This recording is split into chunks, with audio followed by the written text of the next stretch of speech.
तमहीद एक खुदा के और खुदाविंद यसोआ मसीह के बंदा याकूब की तरफ से उन 12 कबीलों को जो जा बजा रहते हैं सलाम पहुँचे। ईमान और हकमत। 2 ये मेरे भाइयों, जब तुम तरह तरह की आजमाइशों में पड़ो। 3 तो इसको ये जानकर कमाल खोशी की बात समझना कि तुम्हारे ईमान की आजमाइश सब्र पैदा करती है। 4 और सब्र को अपना पूरा काम करने दो ताकि तुम पूरे और कामिल हो जाओ और तुम में किसी बात की कमी न रहे। 5 लेकिन अगर तुम में से किसी में हकमत की कमी हो तो खुदा से मांगे जो बगैर मलामत का इस सबको फ्याजी के साथ देता है, उसको दी जाएगी। 6 मगर ईमान से मांगे और कुछ शक न करे क्योंकि शक करने वाला समुंदर की लहर की मानंद होता है जो हवा से बहती और उछलती है। 7 ऐसा आदमी ये न समझे कि मुझे खुदाविंद से कुछ मिलेगा।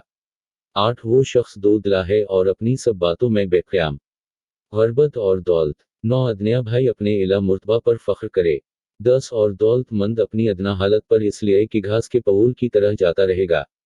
11 क्योंकि सूरज निकलते ही सख्त धूप पड़ती और घास को सविखा देती है और उसका पऊल गिर जाता है और उसकी खूबसूरती जाती रहती है। इसी तरह दौलतमंद भी अपनी राह पर चलते चलते खाक में मिल जाएगा। इम्तिहान और आजमाइश। 12 मुबारक वो शख्स है जो आजमाइश की बर्दाश्त करता है क्योंकि जब मकबूल ठहरा तो जिंदगी का वो ताज हासिल करेगा जिसका खुदाविंद ने अपने मोहब्बत करने वालों से वादा किया है। 13 जब कोई आजमाया जाए तो ये न कहे कि मेरी आजमाइश खुदा की तरफ से होती है क्योंकि न तो खुदा बदी से आजमाया जा सकता है और न वो किसी को आजमाता है।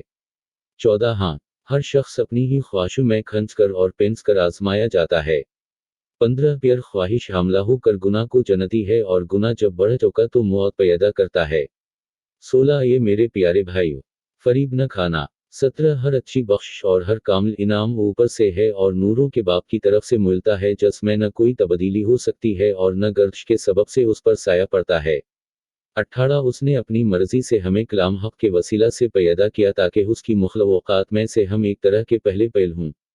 सुनना और अमल करना। 19 ये मेरे प्यारे भाइयों, ये बात तुम जानते हो। बस हर आदमी सुनने में तेज और बोलने में देरा और कहर में धीमा हो।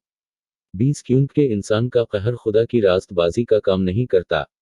21 इसलिए सारी नजास्त और बदी के फौजिला को दूर करके उस कलाम को हिलीमी से कबूल कर लो जो अदल में बोया गया और तुम्हारी रूहों को नजात दे सकता है।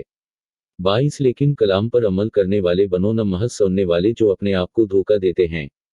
23 क्योंकि जो कोई कलाम का सुनने वाला हो और उस पर अमल करने वाला न हो वो उस शख्स की मानंद है जो अपनी कुदरती सूरत आईना में देखता है।